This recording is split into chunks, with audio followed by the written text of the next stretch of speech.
Today we're going to be kind of starting to finalize the rendering on this drawing. So if you've watched the previous sessions, you'll have seen how we built this up.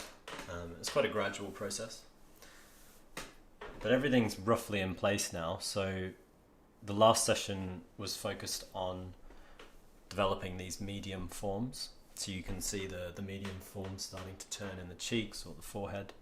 And there is a sense of some detail beginning to develop. But in this session and the next session, we're going to be sort of completing and refining the drawing as a whole. So that means it's going to be working more in kind of smaller details. Nothing's going to change dramatically, but there is a lot you can do to push a drawing. So we're going to really try to push this drawing to completion over the next few sessions. So I'll be working quite generally around. I'll point out my kind of thought process as I work, but it will mostly be kind of just me drawing and you seeing how things alter as I work on different sections. I'll try to let you know. I'm using HB and H pen charcoals now, so I've swapped entirely from using my B charcoal, which is a bit too soft for this stage of the drawing.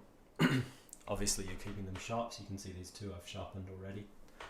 And I'm also using, as always, my kneadable eraser. So they're the only tools that I'm really using at the moment. Might use my fingers a bit if necessary, but mostly it'll just be a case of, it's called dot picking, so like picking parts of the drawing out with a pointed eraser, so you can shape the eraser however you like. So they can take points, or if I need to remove larger sections of tone in a kind of hatched way, I can fold this into a wedge. So it's kind of like a flattened wedge at the top, and that holds its shape a little bit better. And that's pretty much all I'm going to be using as far as tools are concerned. I will also grab my mahl stick, which is somewhere in the studio. I'll just go get it.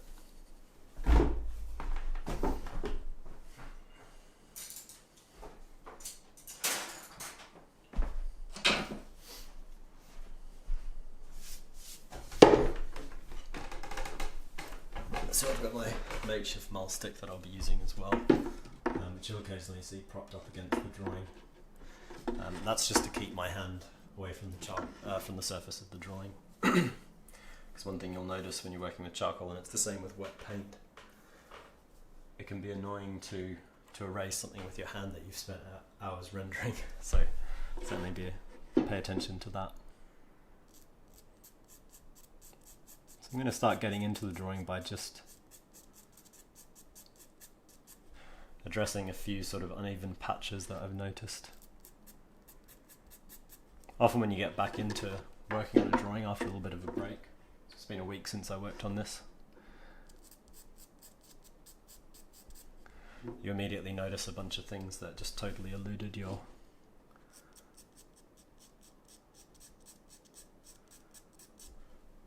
as you were working before that.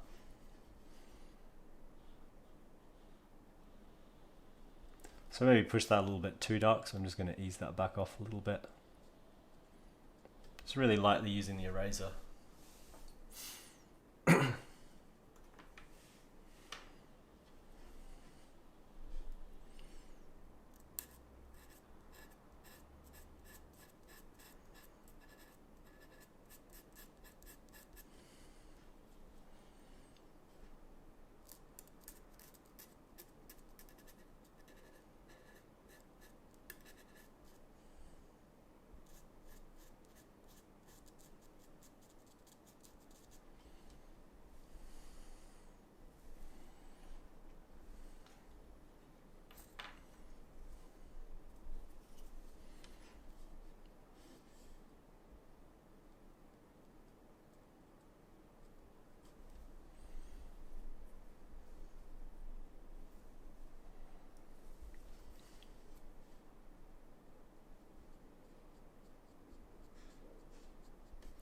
I also want to lighten off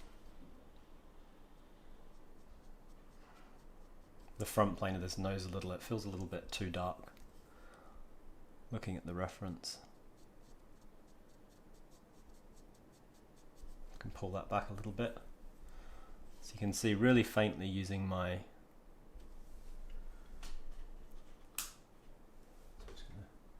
switch my light over there. Might just boost the exposure slightly. I think that light was getting a little bit distracting.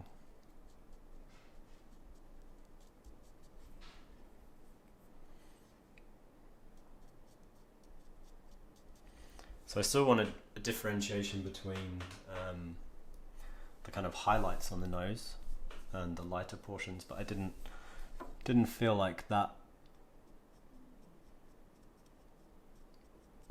those halftones needed to be quite as dark as they'd become.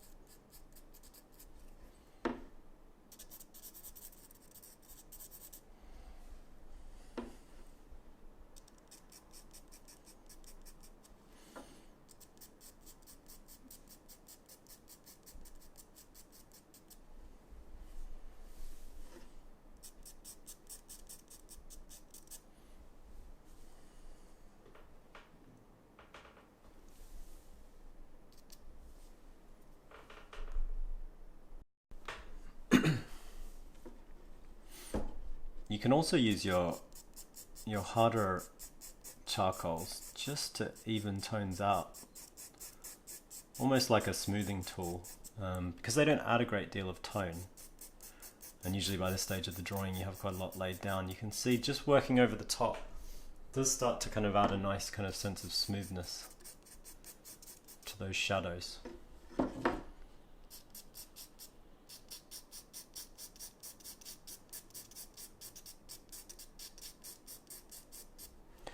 You can see how subtle the amount of tone something like an H charcoal lays down is.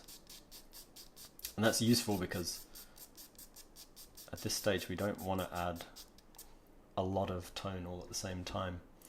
We want to be able to have a lot of control over where we're adding and removing tone at this stage of the drawing.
I've just noticed that the difference between the edge of this shadow here, the brow, and the reflected light on the inside of the bridge of the nose is not quite pronounced enough. So I just want to play that up slightly because it'll give a little bit more atmosphere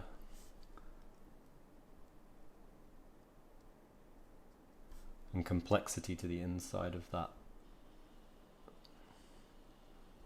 shadow.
So also at this stage I can start to think about how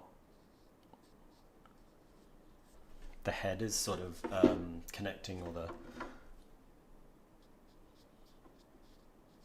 the forehead is connecting to the hairline. Start to give a bit more body to the hair as well. So the hair has form too. It's being quite generally, it has like a slight sense of form as it is, but we want to think about where perhaps locks of hair are overlapping. So here we've got this kind of slightly darker line that overlaps, that merges into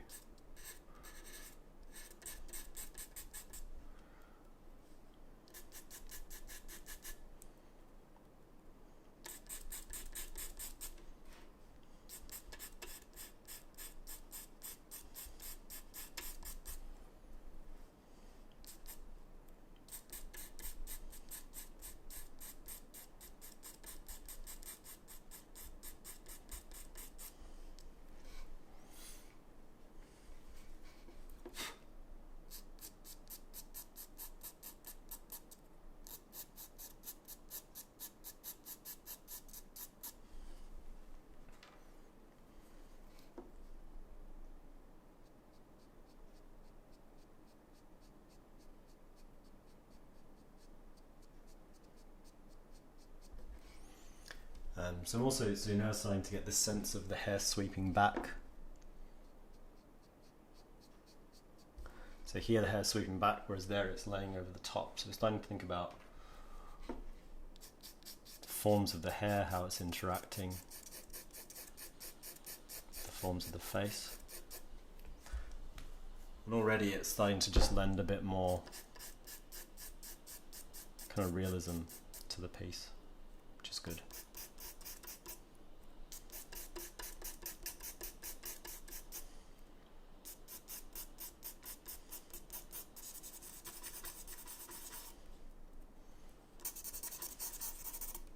Won't do too much around the outside, that's something we'll focus on next week. More concerned with these kind of interior forms, but where the head connects to the face is definitely more of an interior thing. So I'm going to next week try to finish this off by kind of completing the outside rendering.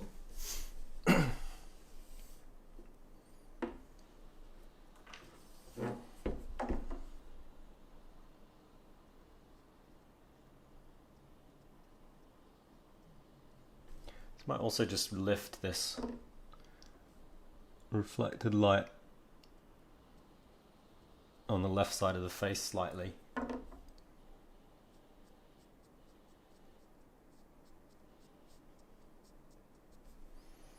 So you can see I've actually spent quite a lot of time reworking the shadows this week.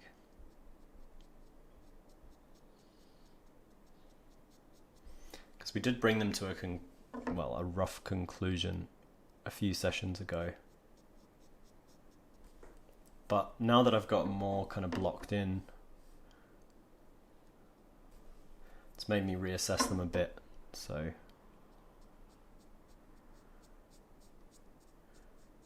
going to do some extra little adjustments on them.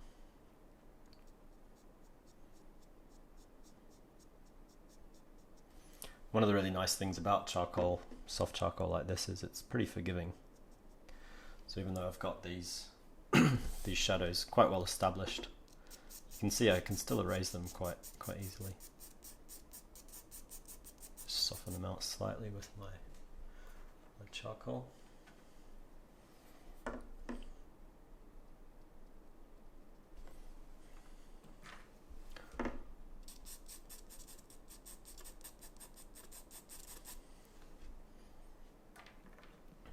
I might also just try to recapture this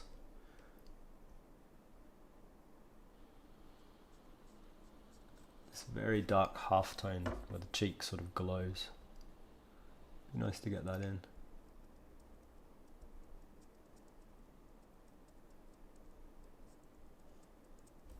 I think I did have it a bit before, but I probably lost it at some point through the sort of hatching and rendering process. And you will find that you lose stuff.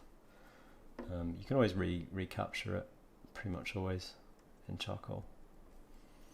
Not so much in graphite. You can be a little bit more locked in just because it's a harder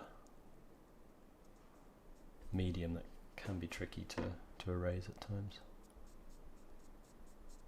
So just I'm going to create a really soft edge to this halftone.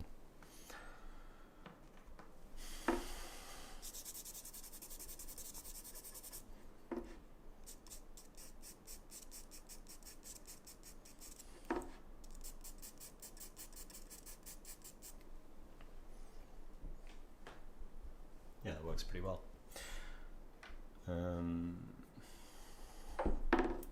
So another place I might just add a little bit more light is this. I think it's more of a reflected light, just running on the top lip. Just felt a little bit too heavy. So again, I can just erase it and then I'll lightly go over it with my H, just to even that out a bit.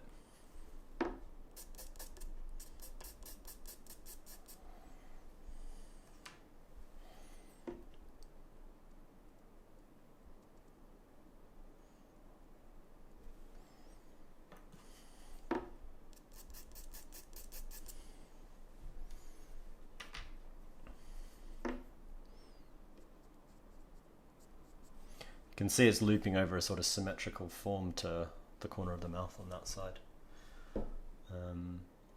Yeah, it's not too bad. So that shadow edge of the face is working pretty well now generally. So I might go in, start reworking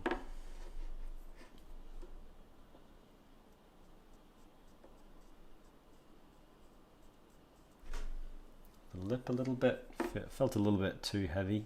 It's very easy to go too heavy with lips. Quite a common mistake actually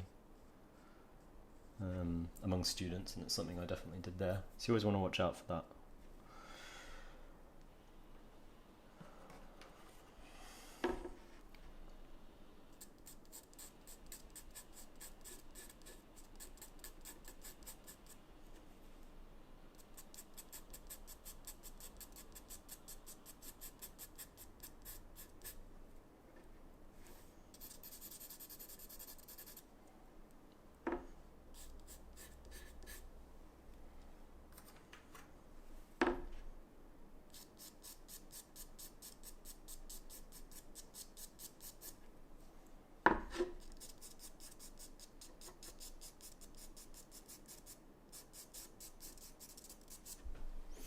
I'm going to start working a little bit more on these forms in the lights, trying to even them out a bit.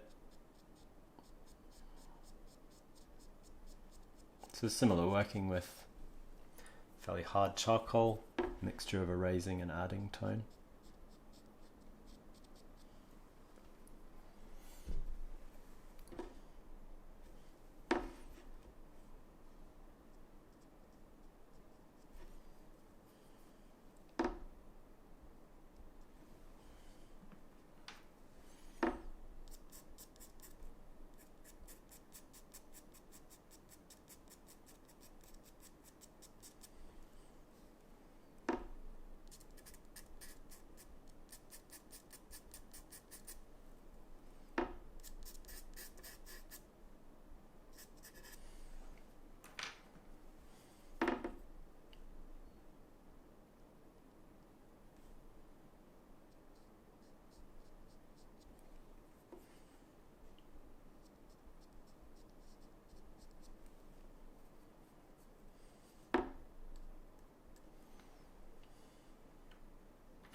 I'm just adding a little bit more complexity to these forms now.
So using the H in these lighter areas means I don't go too heavy, because one of the mistakes students often make is they start to add too much tone into the lighter areas of the drawing, and it obliterates the sense of kind of luminosity that you want to maintain, because it lends more kind of sort of I don't quite know what to describe it, just makes the drawing sort of glow a bit more, captures the attention. If you go too heavy, it just starts to feel kind of overdone. It can work in certain instances, it's not like it's totally out of, like, never useful. But certainly for something like this sort of portrait drawing, which is intended to be sort of flattering for the sitter, it's nice to get that sense of light.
So what also reinforces that is you can see I'm starting to now add a bit more tone down into the neck. It's definitely darker value-wise than the rest of the face, but it also starts to push the jawline forward a bit.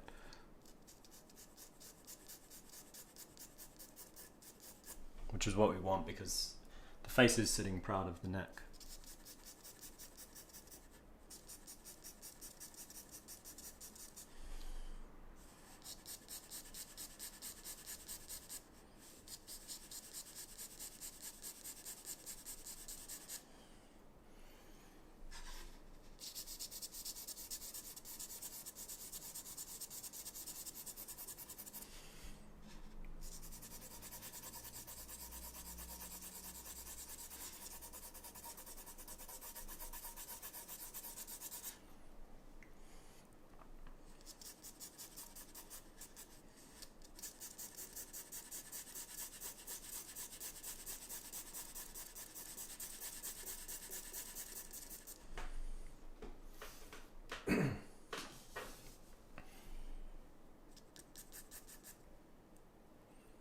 So I might go a little bit more specific with this shadow under the neck now, kind of reassessing it. So you're always reassessing as you're drawing if something seems like maybe it could become a bit more complex, or it could be simplifying something. So very often we're simplifying, not just adding detail. We're always trying to assess whether something works or not.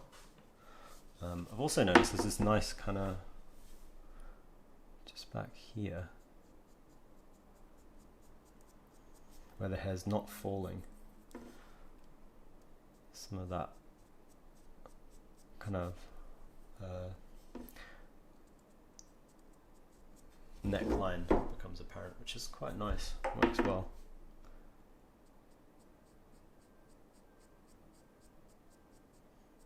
So I might try to get that in, see how it looks. I'm just gonna hatch over it to kind of mute it out a bit, so I'm playing it down now.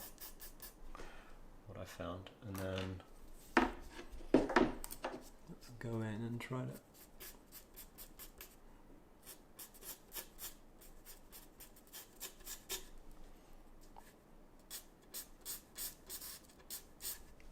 create some strands running down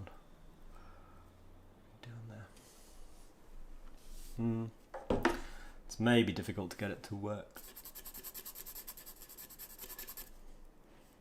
So I might go back just to reinforce this darker edge next to the chin, just because it makes the chin pop out. But you can play around with that sort of stuff.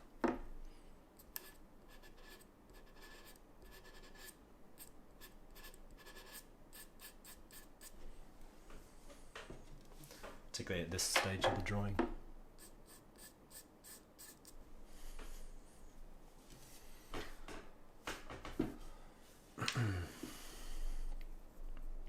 Just going to spend a little bit of time evening out this shading. It's a little bit kind of streaky almost. So let's remove some of those excessively dark patches and just generally lighten it. Have a bit of scope for lightening this.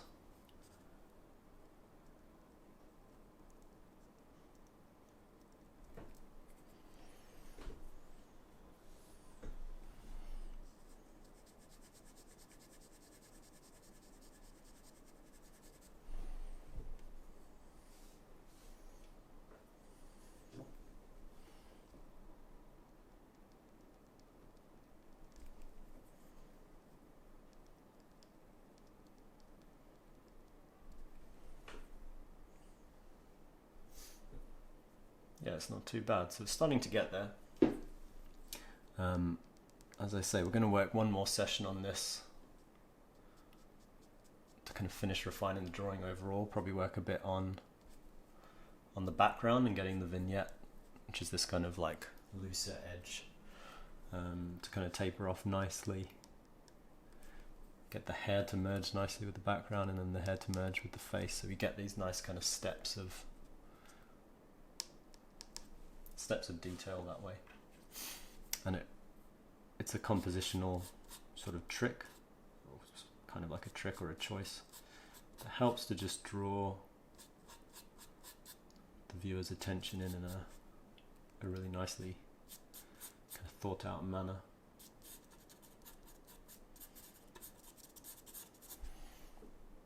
Let's put a little bit in for that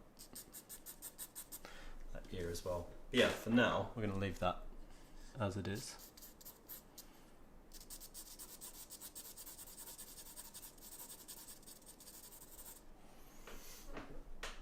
We're going to go back and we'll be going back and kind of adding little bits of final rendering and detail into the face, but it'll primarily be focused on more of the external stuff and the background.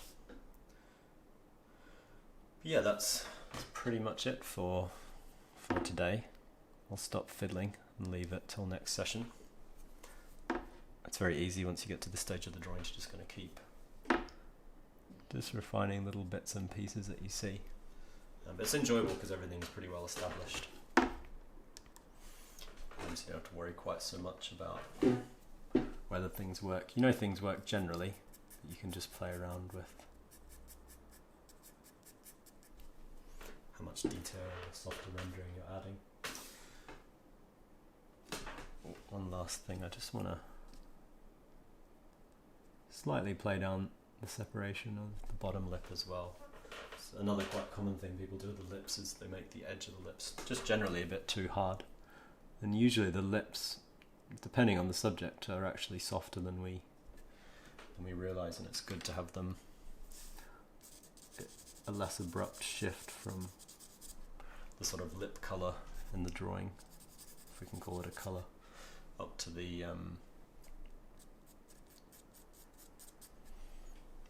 skin colour above the lip. Yeah, so I'll just edit that slightly. So that's it for today, and I will see you guys soon for the final session in this series. As always, you can follow us on YouTube to get all our videos. And you can also click the link through to sign up for courses with OCAD, where you'll be taught by a bunch of expert tutors in different subjects. So yeah, I recommend having a look at that, following us on YouTube, and I will see you guys soon.